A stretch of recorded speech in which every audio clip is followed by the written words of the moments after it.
All right. Enough talk about Ireland. Let's transition over to some hunting-related topics. Can we just keep talking about Ireland?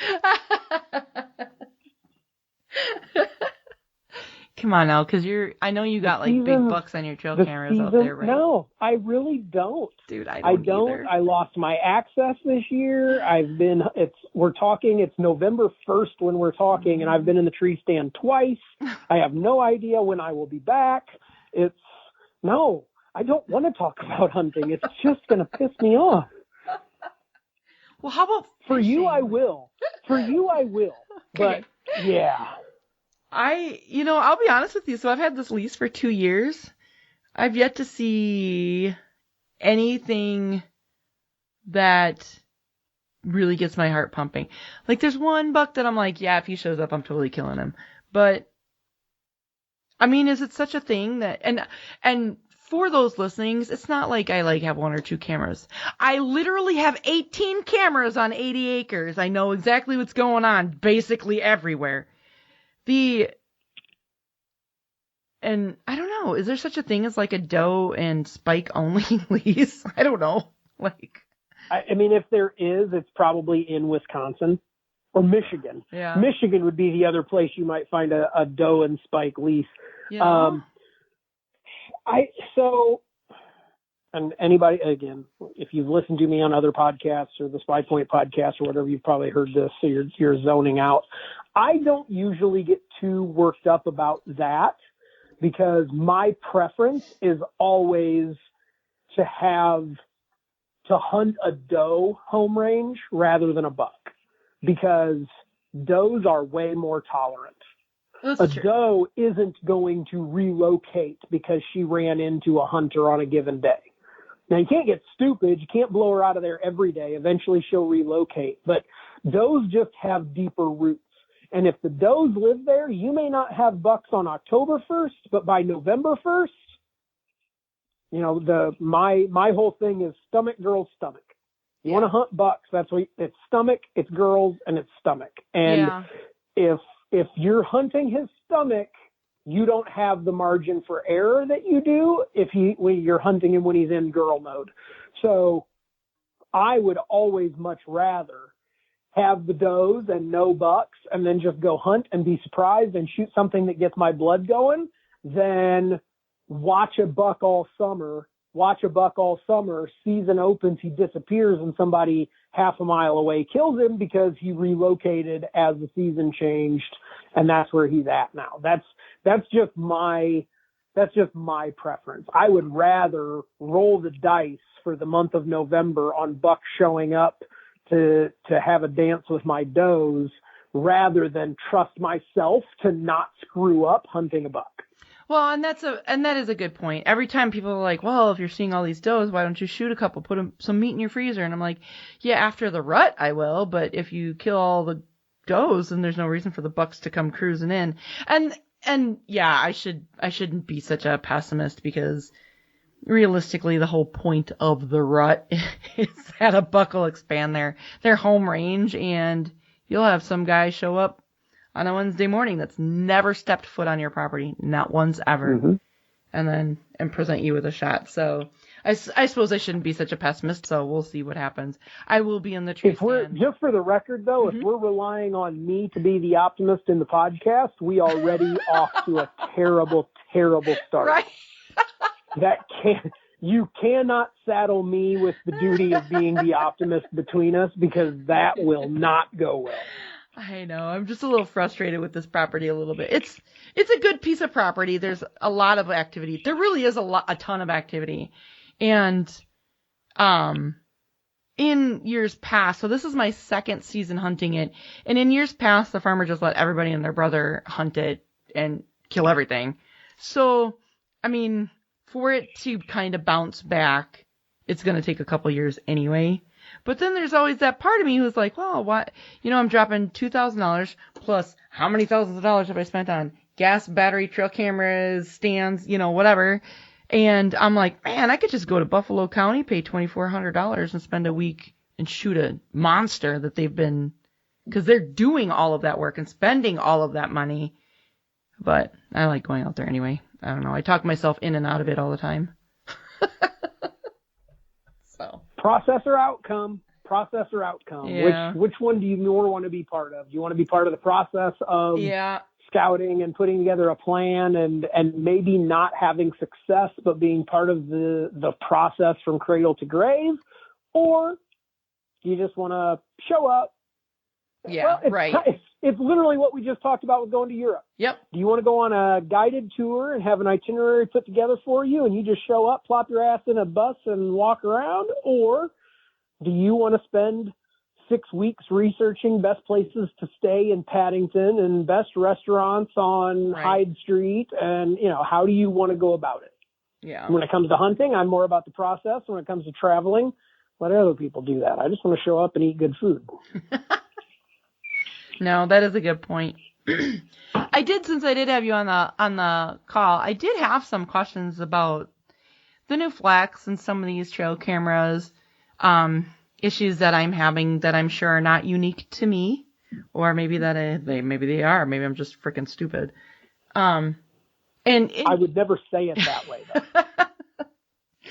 And, for clarification, everybody knows that SpyPoint Trail Cameras is one of the HuntFishTravel Podcast sponsors. I did receive an allotment of cameras this year. And then because I was like, well, that's not enough, I went to Cabela's and Fleet Farm and spent my entire paycheck one day and bought a bunch more. So I feel like, so just so people know that I'm not just like brown nosing because they're a sponsor, because I don't. So I think the first question that I genuinely had is, one of my favorite spots is I had put one of the Flex cameras, and it was sending amazing photos and all this video and everything. And then the batteries ran down to about 10%. So I went out there and I opened it up and I replaced the batteries and I closed it up, and now it's not transmitting anymore. And I don't exactly understand why, because it's got great signal. It's in the perfect place, and I don't know why it wouldn't. I mean, I didn't even move it. My guess is, and it's all I can do is guess, is when you did that, my guess is you didn't actually turn the power switch off and then turn the power switch back on after you replaced the batteries. So you walked out, you opened it up, you pulled the battery tray, you replaced the batteries, you put it back in, and you basically put the camera in limbo. The basic troubleshooting start list for any SpyPoint camera, and really probably could apply it to any other cellular trail camera too, but I'm speaking for SpyPoint, is batteries, card, firmware, power cycle. Like those are the things to check. Obviously, with the firmware, if you had a firmware update, with a Flex would be making you aware of it in the app. So that's not something you have to manually do anymore. So we can rule that portion out. SD card is unlikely to be the issue because you didn't change it. It was working. It was fine. Formatting it might still help.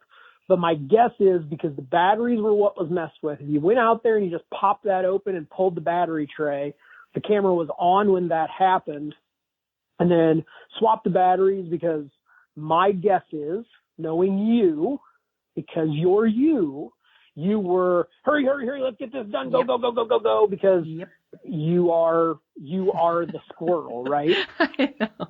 And literally. And I will self-identify because I do the same thing. Let's get in, let's get out, let's get this done. In reality, taking an extra 2 or 3 minutes to make sure you're walking away from the tree, because correct me if I'm wrong, the battery battery indicator, the percentage that it shows, hasn't changed since you put new batteries in, and it hasn't sent a photo. Correct. Yeah, it hasn't updated at all. It's still sitting at 10%. But to me, that tells me that, like, you could have fixed this while you were there. If you would have, instead of doing the Trent and Carry thing, go. I have 14,311 other things on my to-do list. I need to get this one done. Let's go. Take a breath. Turn the camera off. Get everything done that you need to do. Put the battery tray back in. Turn it back on. And then actually stand there, refresh the app, make sure that it communicates, make sure that it updates with the new battery status indicator. And then we put that test button on the Flex specifically to be able to stand there, push it, manually tell it, take a photo, send it to the app so that you can stand there and go, yep, got it. Might it take an extra 2 or 3 minutes? Yes. And if that camera is right out your back door, then maybe that 2 or 3 minutes, who cares? You can do it 6 times between now and dinner. But if that camera is 2 hours away and then a 40-minute hike after you get to where the truck gets parked, that 2 or 3 minutes is a pretty significant investment to make sure that you aren't having issues. Because the other thing is it's tough to troubleshoot a camera that's not in your hands. Yeah. Regardless. Even if you know all of the things to do, you can't do all of the things if you can't put your hands on the camera. So make sure that it's working before you walk away so that if you do, I'm an idiot. I took the old SD card out, but I didn't put the new one in. I did that last week. My neighbor wanted to try one out. He had something that was getting into his bird feeders. Hey, sure, I got one. I'll run it over real quick. We'll take a look, blah, blah, blah. Fire it up. It's connected. Cool, great. Walk away because I'm me. I know what I'm doing. I work for a trail camera company. I don't do anything wrong. And then 2 days later, why don't I have a photo? And I do the take photo at next transfer and I get nothing. And it's communicating, but I'm not getting any photos. All right, Tom, I got to come over. I got to take a look at this camera. And I open it up and immediately I see that empty SD card slot. And I call myself every name in the book because of all people on planet Earth, I should know better. But I took it out there. I set it up. It had been in my garage. I had pulled the SD card when I was cleaning everything up, and I never put a new one back in. So just keep that 4-step firmware, SD card, batteries, power cycle. Do all of that while you're there at the camera and actually have it to be able to work through that checklist. And you're going to save yourself a lot of trouble because the worst place to try to fix a camera is 200 miles away because it's not going to work. I know. You get home and you're like, oh, dude. I've got a couple out there that are just not transmitting and they just haven't. I do it all the time. You know? And 90% of the time it's because my dumbass did something stupid. Yeah. That's just what it is. I skipped a step. I got in a rush. I did something that wasn't right. What about non-flex ones that don't have the test? Do the other ones have the? I don't know. I don't have them in front of me. Do the other ones have the test button in front of me too? Oh my God, can I talk? The micro SD lights, LTEs, and those. Do they have a test button? The Link Micros don't have the test button. They don't. Okay. But when you run a power cycle, they spend a few minutes in detection at every transmission.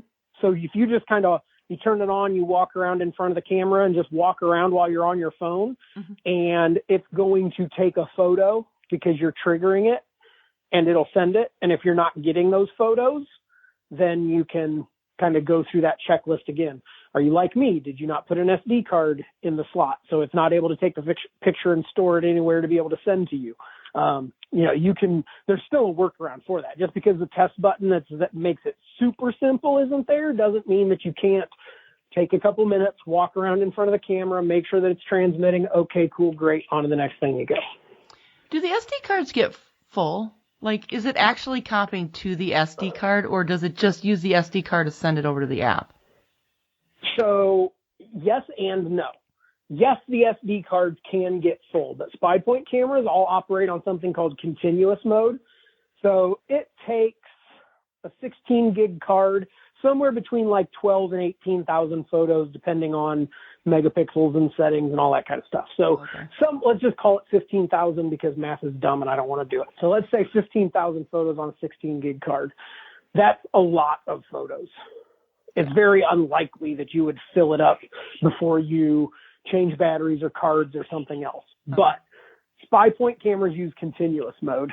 What continuous mode does is when it takes photo number 15,001, it just overwrites photo 1.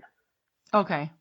But will it delete it from the app? Then will it overwrite photo number 1 on the app? No, as long as you if you're an Insider Club member and you've got 12 months of photo look back, the fact that it's gone from the card doesn't take it out of the app. Okay. you can pull that card, you take the camera down, you can pull the card, you can format your card. That image is gone forever, except for on the SpyPoint servers. You can still go into your app and see it on the SpyPoint servers.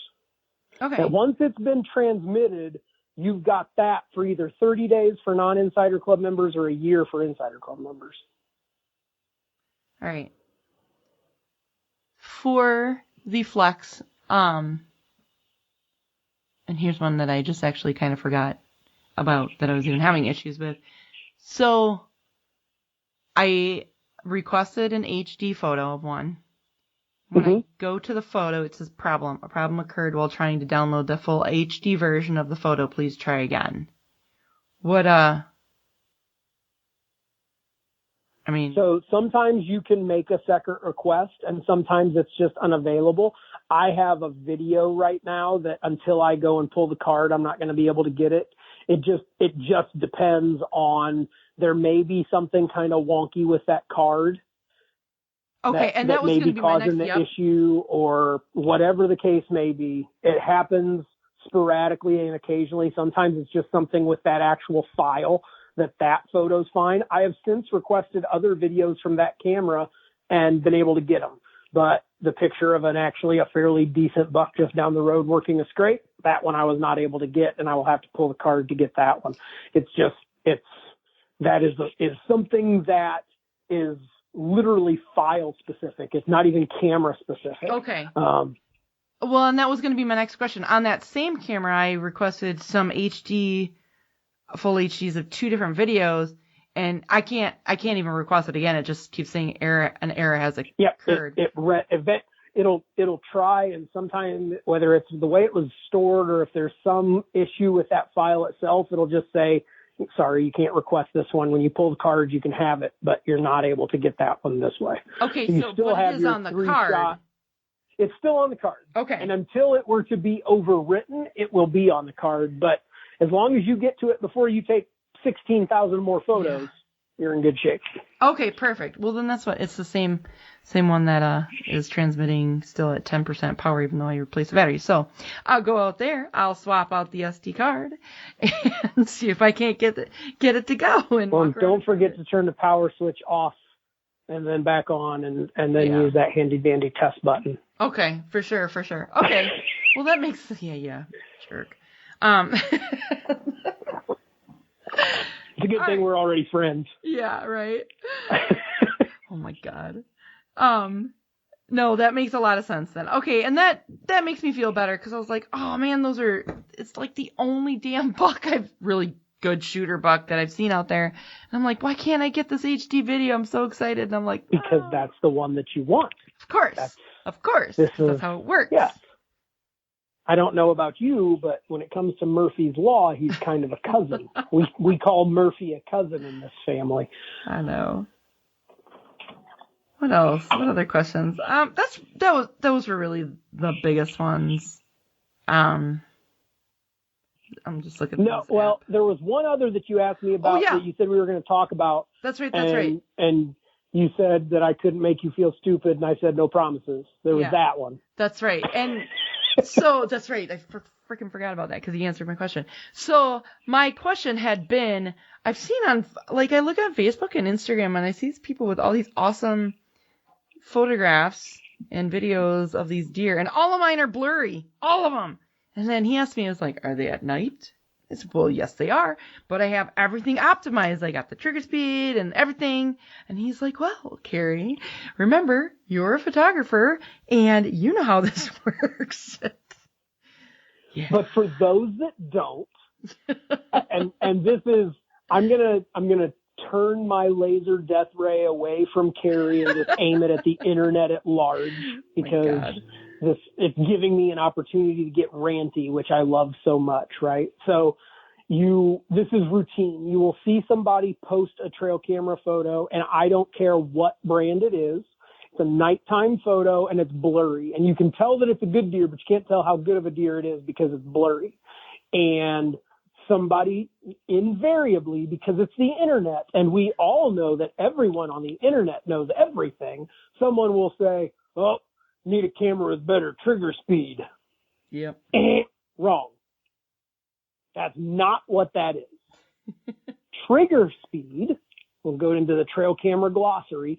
Trigger speed is the gap in time between when the motion sensor on the camera is tripped and then the amount of time that it takes the camera to collect itself and capture a photo. So on the Flex, it's up to 0.3 of a second.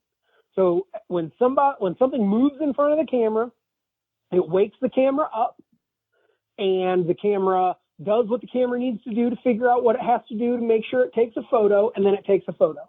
That is the trigger speed of the camera. Yeah. But what affects blurry nighttime photos is shutter speed, which is different. Whether it's digital camera or an old film camera, for those of us that are old enough to remember film canisters and 35 millimeter film, whether it's a digital sensor or an actual old film sensor, the same thing has to take place. All a camera does is capture light. When ambient light conditions are poor or low, the sensor has to be exposed longer to gather enough information. When you get a black photo, it's because the shutter speed was not slow enough to allow enough light in. On the other end of the spectrum, we've all tried to take photos like into a setting sun, and the camera literally is not capable of a fast enough shutter speed to block out enough light to not just give you that glaring sun, right? So these shutter speeds there are people that will do long exposures of multiple seconds. Have you ever seen one of these really cool landscape photos next to a river and the water is like motion blurred, like it looks like it's moving, and you're like, oh my God, how did they do that? Well, they did like a 2-second exposure. So everything that happens while the sensor is exposed, if nothing moves, then it's fine. But if anything moves in 2 seconds, then it shows up as motion blur. So let's say, for instance, to gather enough light at night, the sensor has to be exposed for 1/4 of a second, which is actually probably less than what it is a lot of times. 1/4 of a second. I want you to watch a deer the next time you're in the woods and see how fast a walking deer can move in 1/4 of a second. That's true. But the camera is looking at that, and where the deer started in that 1/4 second and where it ended is all going to show up. And that's what manifests as motion blur. Gotcha. A moving target at night is never going to be crisp and clear. You'll get that during the day because there's enough ambient light that the sensor is literally blink of an eye. That's why they say it's fast. You blink so fast, you don't even know that it got dark outside. It goes fast enough that it can capture that deer in mid-jump. It can capture that hummingbird, while it's flying in front of the camera. That's why daytime photos usually look pretty good, and nighttime photos, you need a faster trigger speed on that camera. They don't. You need to understand the physics of photography and what it takes to capture light as a camera to understand the limitations that exist. Nighttime photos on a camera that's hung on a trail, they'll let you know when deer are moving. You are not going to be able to figure out if he's got 2 or 3 kickers off the bottom of the base on his left antler. You're just not going to be able to unless he stops and turns his head and looks directly at the camera and waits for it to take the picture before moving on. Yeah, I gotcha. And that does make sense. It really does make sense. It's just, I don't know, sometimes it's annoying. Because like you said, you get so excited, you see, oh, detected buck, and you're like, yeah, and you're like, crap, I can't even tell what it is. Well, and I wish everyone else could have heard, like when we were talking about it before, Carrie, what's shutter speed? And then you cussed at me several times, which typically like it, you know that it's true. Like of all people, like you know that it's true. I know. But we get when it comes to trail cameras, we get irrational because I want to see that buck better. I want a better, you know what I mean? Like it is of what course. it is. Yeah, I know. And that's why all is well and we're good. Yeah. But it was funny because I was like, oh. You knew the answer. I just didn't want it to be the answer. I wanted you to be like, oh, you just need to fix these settings and it'll be perfect. One little setting that you changed. Exactly. That's what I was really hoping for you. And you failed me, my friend. You failed me. Well, not the first time, and I guarantee not the last. I remembered another question that I asked you too. So some of my cameras have the solar panels, but none of the Flexes do. Do they come with that option? Can you order the solar panels for them, or do I just need to keep feeding it very expensive AA batteries for the rest of my life? No. So right now the Flex there is not an integrated solar option for the Flex like there is with like the Micro S. Now we have a new product that we introduced this year, a new accessory that's our SPLB22, which is a lithium battery solar panel combo. So instead of, like, we've all kind of run those 12-volt kits, right, where you take one of the little, like the Vexlar batteries and it sits at the bottom of the tree, and then you run a solar panel up the tree, and you've got 62 wires and cords and all that stuff, and you can do it that way. This is all in one unit, and you just have the one wire because the solar panel and the battery are in that one contained unit, and then you just plug that into the 12-volt kit. Now, if you've got 12-volt kits laying around, obviously you can get a lot more life out of those than you can just a regular set of batteries as well. But right now there's no integrated solar option for the Flex, no. But I have heard your request and have registered it with the proper people, and we're always working on new things, so we'll see what happens. I thought about going in just getting a bunch of those rechargeable AA's, but I feel like those don't last as long as regular ones do. Well, they don't, and we also, for SpyPoint cameras, we don't recommend using them because the voltage on them is irregular, so you can end up having more issues than not. Okay. All right, well, I'll just keep going to Costco. The $15 a pack usually gives me one run out there because, well, I think on the app I only have like 15 cameras connected because I've got a couple of them that I just can't quite get to work, and I'm just, like you said, I just need to go through and probably reformat all the SD cards and kind of start over, but that'll give me another 4, I think, to put out there. I don't know where I'd put them, but at this point anyway, but because I'm literally like somewhere pretty trail camera heavy. But yeah, exactly. Once they get the rest of the corn down, it's on. I'll find some more places. Even the places that, so I went to Cabela's one day and I bought those dove stakes where you put like a dove decoy on it. Mm-hmm. Yep. And I just took some zip ties and I strapped a couple of the cameras to one of them, like a camera to one of the stakes, and it's perfect for those corners where there really isn't a tree to put it up against, and it's just working out pretty darn well. So I'm sure I'll find some more places to put the rest of these cameras if I can get them to work. But anywho, well, that answers all my questions. Have there been any other questions that people have asked, especially about the Flex since it's come out? I mean, you always have, especially people that are new to cell cameras, are always asking about connectivity, and it's probably the toughest part to get people to understand, kind of right off the bat, is they think they should be able to walk to whatever tree they want and strap it there and it won't connect. And the reality is, whether it's SpyPoint or insert other cellular trail camera brand here, the part of this that none of us control is the cellular network itself. Yeah. We are at the mercy of the cellular network that's available. And as much as we think in the year 2022, it's not 100% coverage. We've all dropped calls in places that we've never dropped a call before. We've all sat in a tree and tried to send a photo to a friend and watched our battery drain over the course of 2 hours because it just won't send the photo out from there. There's only so much of that we can control. But the thing to keep in mind is you can always just try to be more flexible.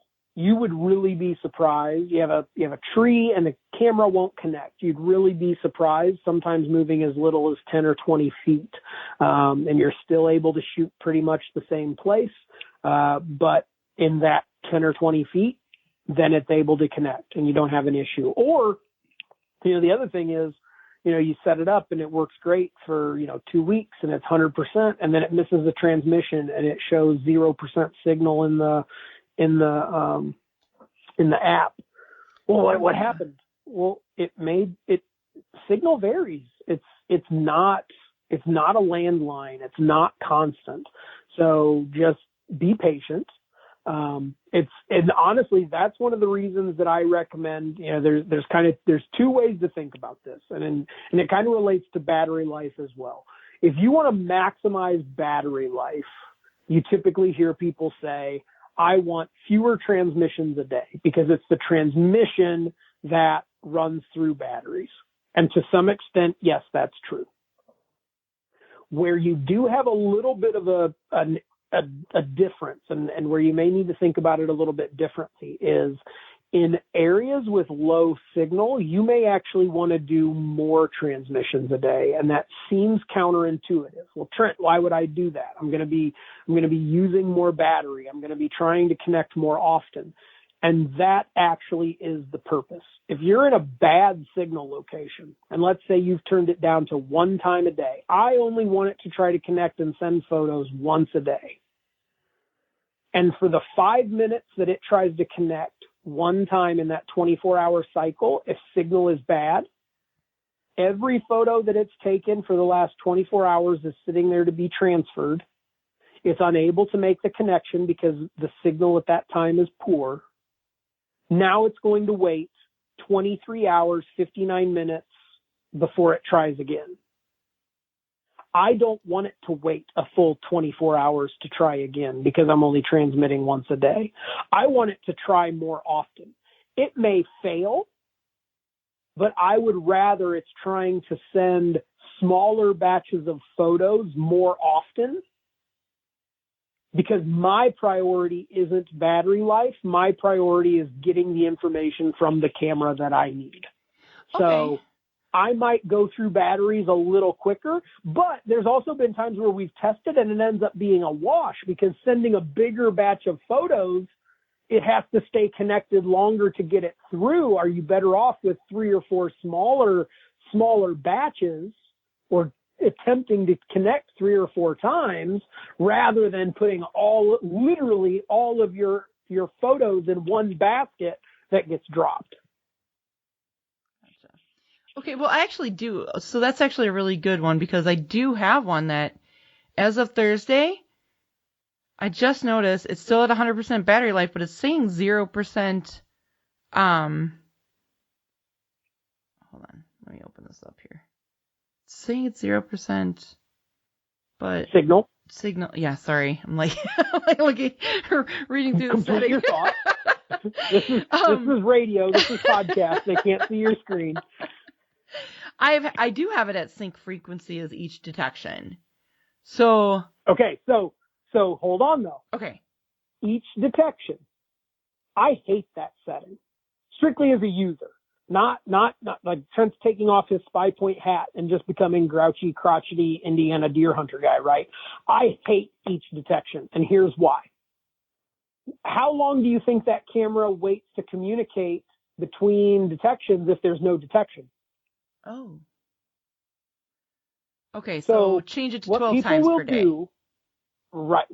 I'll explain it just real quick. So part of even when you use each detection, you still have that first transfer time on there, right? Yes. No matter what, even if it's on each detection, that first transfer time is your mandated camera communication window. Let's just say I set all my cameras to communicate at 5 a.m. and then I run my schedule off 5 a.m. So let's just use that. I tell all of my cameras at 5 a.m. you are connecting. Okay?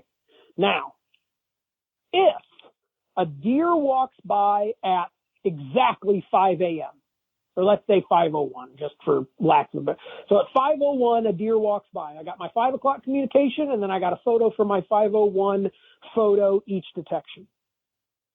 And then 7 in the morning comes, and 9 in the morning comes, and 3 in the afternoon comes. And man, there's deer moving everywhere. Why is this camera not sending anything? And then maybe I want to do the take photo at next communication. Okay. But your next mandated communication isn't until 5 a.m. the next day. So on each detection, you could still be 23 hours and 59 minutes from the next time that camera mandates checking in. I don't like that. I can't emphasize this enough. Me personally, yes, I am blessed to be in an area where by and large my signal is not something I have to worry about often. I never run my cameras on less than 6 times communications per day. Never. Okay. In the dead of summer, early in the year, I'm still running 6 times. And when it hits August 1st, I'm 12 times a day. Every 2 hours, my cameras are talking to the servers so that I can see what's going on. Because if I want to change from, say, like right now is a good example. I generally, sometime in mid-October, I move everything to kind of that fall rutting pattern. So I'll move cameras over to ruts or over to scrapes. And I may put them on scrapes, but until I see them actually working scrapes, I'm not going to switch from photo to video mode. But when I see them, okay, now they're hammering it. Now they're really on the scrapes. Now they're moving. I want to move from photo to video mode. I don't want it to take 24 hours. I want to be able to tell that camera, you need to switch, and know that, no more than an hour and 59 minutes from right now, my camera is going from photo to video mode.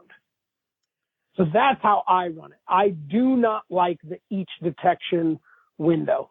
And it's also, you talk about battery life, that is the most consumptive battery setting. Okay. Bar none, hands down. You will eat batteries because basically you're not ever allowing that camera to go into sleep mode. Gotcha. Think about it like your cell phone, because really that's what these are. They are, because cell phones are also now cameras. Just think of it as strapping a cell phone to a tree that automatically takes photos when it needs to. How long does your battery last when you're on your screen playing Angry Birds or whatever the kids do, whatever people are playing now? When your screen is on, you can almost watch your battery meter go down. But if you just hit lock and throw it on your nightstand and come back 3 days later, 71%. Yeah, that's true. That is very true. It's the exact same thing with cameras. Got it. Well, I will go through and I will update all of these damn cameras to 12 times a day instead of instant. Or 6 times or however many. I guess that makes sense. It'll be curious to see if just updating that little bit, all of a sudden I'd be curious to see how much your battery life improves right off the bat. Right. Yeah, at this point you've had them out long enough. You're probably 3 weeks on each detection? Yeah. Well, 3 weeks, 4 weeks ish. So I changed all of the batteries in August, and then I changed them again at the end of October because they were almost all low enough to be changed. So, yeah. So, and that's just another tip in general too. Yep. Is when you get basically that's the cadence that I'm on, right? Like my goal is if I'm going to move stands or anything like that, I always try to have that done by 4th of July. And I tell myself 4th of July because it's kind of like an internal snooze. Set the alarm for 4:30, knowing damn good and well you're not going to get up till 5:15, but you're going to hit snooze 5 times. Same sort of thing, right? I'm going to tell myself July 4th, I'm going to be ready to go so that when August 1st gets here and everything's done, I feel like, hell yeah, I'm on top of it. Look at me go. So that's the goal. Get stuff done July so that I can kind of let things run fallow through the summer, let deer get on a pattern and not be disturbing them. Mm-hmm. But then as I start going to the woods, usually I'll try to do one more trip. Maybe it's mowing lanes or whatever the case may be, or final, lane clearing, that kind of thing. I double check everything at that point, because once I start hunting, I'll be on the properties and I can go, okay, this battery's getting low. I'm going to walk by and replace the batteries either on my way in or my way out, right? You can do that. Yep. But sometime, depending on when your season opens, I try to lead it by 2 or 3 weeks and just make sure that all the firmware is updated to the latest version and all my batteries are fresh. Because from that point on, it's unlikely that I'm, even if my here's another misconception. People think, oh, well, new firmware came out, so my camera's not going to work anymore. It's not how it works. You have to be multiple versions of firmware behind before the camera is just like, look, I can't do this anymore. So if you're updating in September, you're not going to get to January and the firmware is so out of date that the camera won't work. You will be able to get through. And even in terms of battery life, if you're going to get 6 or 8 weeks, the chances of me not going by one of my cameras while on a hunt for if that battery starts to get low to be able to manage it is very, very, very low. Yeah. But just in case, if the wind is wrong or whatever the case may be, if I'm not able to get to it, I know my cameras are more than likely going to make it through the end of season and I'm good to go. So it's kind of an ounce of prevention is worth a pound of cure, right? Just lay that calendar out, figure out how you go into it, and just, make accommodations to do that so that you can keep those cameras going so that even if something does end up being wonky, you can still adjust and pivot. Yep, totally. That's why we got back from Door County. I was like, I got to get out there and I just don't want to be mucking about, especially the first couple weeks of November. I want to be sitting next week, not messing with anything else. And I'm telling you, these trail cameras, they're going to be the death of me because they're so fun, but they're kind of stressful too because they stress me out sometimes with all these coyotes and raccoons and domestic cats that apparently are walking around and all these. Well, for everything that you want to see on them, you see 10 things that you don't, right? Like, indeed. That's just how it works. Yes, exactly. Although it is kind of nice knowing when the farmer's putting up, corn or taking down the corn or planting or whatever. So that is kind of nice as well. So instead of driving an hour out there to be like, oh, sorry, excuse me. But and most of my hunting happens within about 20 minutes of where I live. And before coming to SpyPoint, I would have firmly been in the camp of, I don't really need this. The way I hunt, this isn't something that's necessary, but it's become like my ability to stay out of the woods, to not go and pull SD cards. Like, there is nothing more freeing on earth to just not be a slave to pulling SD cards. Yep. It's incredible. Yep. And I it's the being in the woods and seeing how that affects deer, even when we think it doesn't. Like, there's no replacing what the cell cams allow you to leave those animals alone to do. Yeah. Well, again, thank you again for taking the time to come on. A lot of really valuable information there. I will link to all those in the show notes. I will link to past episodes that we've done with Trent, which are always amusing and interesting. And that's it. I thank you for coming on. It's always a pleasure. It's always fun. And when I get to make fun of you a little bit, it's even better. Oh my God. I'm totally editing out all that shit. That's fine. No, I'm joking. I'll know it was said. That's all that really matters. Awesome. Okay, people, that'll do it. Thanks for taking the time to listen in. And remember, you can find the Hunt Fish Travel Podcast on any music or podcast platform. Spotify, Apple Podcast, Amazon Music, Stitcher, iHeartRadio, whatever. Whatever you listen to music on, you can find my show. You can view the photos from the Ireland trip at huntfishtravel.com/Ireland photos, all one word. You can see more of my trail camera photos on the Facebook page, facebook.com/huntfishtravel. And of course, you can find more general trail camera episodes on the podcast. Really, the easiest way is to go to huntfishtravel.com and just search for trail cameras, because I have all the episodes posted there. You can see what number it is, and if you want to listen in your podcast app, you can scroll down to the number. I've done so many of them, and it's kind of a pain in the ass to try to scroll through the podcast player looking for those search words. If you have trail camera questions or concerns, you can feel free to go to the Facebook or Twitter or Instagram post for this episode. Leave your question there. You can just leave a comment about the episode there too. Lastly, wherever you listen to these episodes, whatever platform, really a 5-star review is always appreciated. It just lets the platform know that if someone searches for a topic that I have an episode on, my episode should be the one that they listen to, which is always really helpful. The algorithms suck. They're always changing. So 5-star reviews for the podcast is always super helpful. Okay, talk to you guys later.